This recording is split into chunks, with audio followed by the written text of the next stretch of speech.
Mga ka-Republic, pasok na ang Gilas Pilipinas sa crossover semifinal sa Olympic Qualifying Tournament. Makakaharap ng Gilas ang kupunan ng Brazil na nag-top seed sa Group B. Magandang labanan na naman ito. Number 37 ang Gilas sa FIBA ranking, number 12 naman ang Brazil.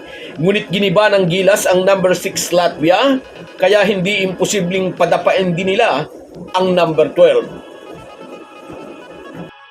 Pag-uusapan po natin yan, pero bago ang lahat ay paki-subscribe itong ating munting channel at paki-follow na rin po ang ating Facebook page, Sports Republic PH. Maraming salamat po sa suporta. Mga ka-Republic, natalo ang Gilas kagabi laban sa kupunan ng Georgia. Ngunit sa kabila nito'y pasok pa rin tayo sa crossover semifinals. Gaya nga ng sinabi natin kahapon sa ating video, parang nasa malalim na balon ng Georgia dahil natambakan sila ng Latvia ng 28 points sa una nilang laro. Nanalo naman ang Gilas laban sa Latvia.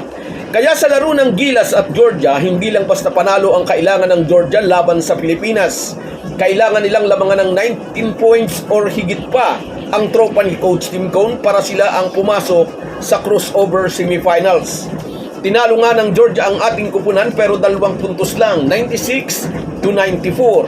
Hindi natin sure, ngunit sa umpisa pa lang ng laro ay parang walang intensyon ng Gilas Pilipinas na talunin ang Georgia.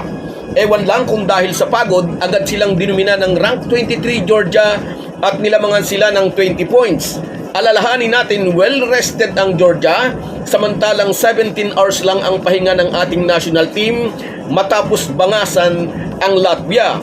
Lagpas na sa 19 points na kailangan ng Georgia upang matakpan ang point differential na dapat nilang bunuin upang sila ang pumasok sa semis at ma-out naman ang Gilas. Ngunit kalmado si Coach Tim Cone, para bang buong-buo talaga ang kanyang tiwala sa kanyang mga bataan. Nagsona ang Gilas matapos makita ni CDC na dinadaig ng Georgia sa one-on-one ang kanyang mga bataan at mula roon dahan-dahang tinubag ng Gilas ang malaking kalamangan ng kalaban. Napakadalang daw niyang gumamit ng zone defense pag-amin ni CTC, pero nag-stick sila roon nang makita niyang nahihirapang mag-adjust ang kalaban. Muli si Justin Brownlee ang nanguna sa pagtibag ng Gilas sa malaking kalamangan ng Georgia na may 2 NBA players sa kanilang roster. Nagawa ito ng ating national team kahit maagang pinagpahinga si Kai Sotto for possible injury.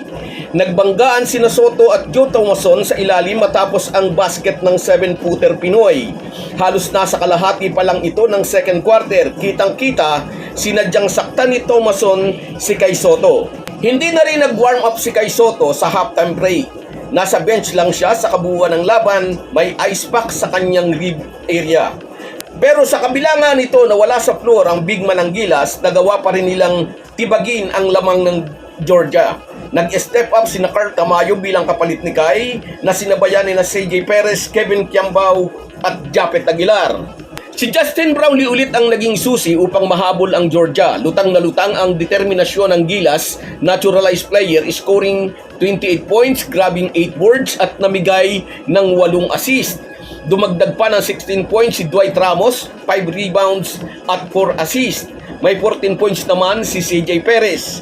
1 puntos na lang ang lamang ng Georgia matapos ang isang layup ni Brownlee. 33.3 seconds na lang ang natitira at alam na ng Georgia mabibigo na sila. 19 points o higit pa ang kailangan nilang ilamang sa Gilas upang sila ang sumalta sa semis.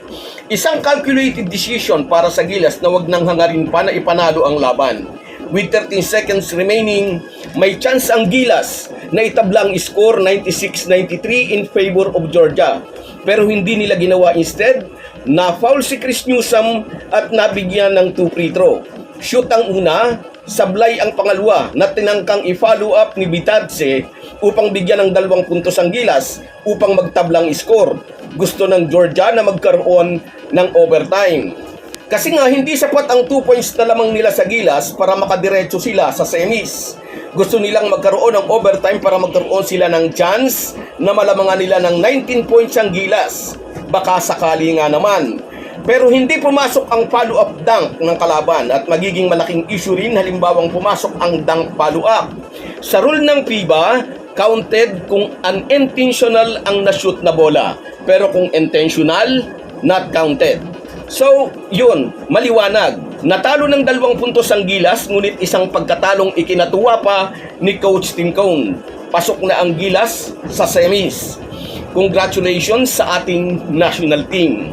By the way, habang ini-edit natin ang video ito ay lumabas na ang report tungkol kay Kai Sotto.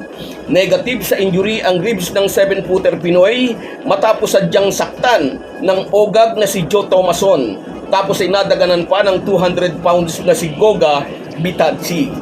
Kaya good news ito para sa Gilas. Okay si Kai Sotto sa laro ng Gilas kontra sa Brazil sa darating na semifinals. So guys, yun lang muna. Hanggang sa muli. Kahit gaano po tayo kabisi ay huwag po nating kalimutan ang ating buhay espiritual. Lagi po tayong magpasalamat sa bawat araw na dagdag sa ating buhay. Malaki po ang maitutulong ng pananalangin araw-araw. Isang paalala po mula sa inyong Halo-Halo Sports Republic.